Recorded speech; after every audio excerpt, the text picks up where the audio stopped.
নমস্কার, welcome to my channel. আমার channel আমার কিছু কথা, আমি অনিমেষ আপনাদের সঙ্গে। প্রচণ্ড দাবদাহের ভিতর যখন অল্প বৃষ্টির ফোঁটা পড়ে তখন আমাদের খুবই ভালো লাগে। কিন্তু অনেক সময় দেখা যায় এই বৃষ্টির জন্য আমাদের অনেক বড় ক্ষতি হয়ে যায়। যে সমস্ত চাষি ভাইরা মাঠে ধান চাষ করেছে তারা কিন্তু এবছর প্রচণ্ড নাজেহাল হয়েছে এই বৃষ্টির কারণে। কারণ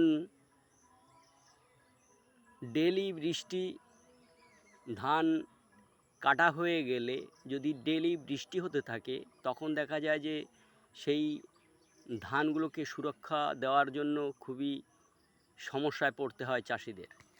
তো সেটা এবছর আমাদের খুবই বেদনাদায়ক হয়েছে। আর দ্বিতীয়ত 3-4 দিন আজ হলো গরমে হাঁসফাঁস করছে। গ্রামের দিকে হয়তো একটু ভালো, কিন্তু শহরের দিকে মানুষের প্রচণ্ড কষ্ট।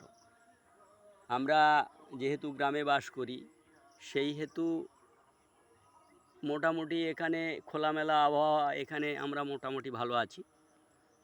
কিন্তু শহরের দিকে মানুষের খুবই কষ্ট, প্রচণ্ড গরম। যারা এসির ভিতরে আছে, কুলারের ভিতরে আছে, তখন কিন্তু বাইরে বেরোলে প্রচণ্ড গরমে খুবই কষ্ট পাচ্ছে। তা এটা চলতে থাকবে। আমাদের যে ঋতু পরিবর্তনের সঙ্গে সঙ্গে এই সমস্তগুলো হয়ে থাকে। তাই আপনাদের সামনে তুলে ধরলাম ভিডিওয়ে। কমেন্টে জানাবেন, লাইক করবেন, শেয়ার করবেন। ধন্যবাদ।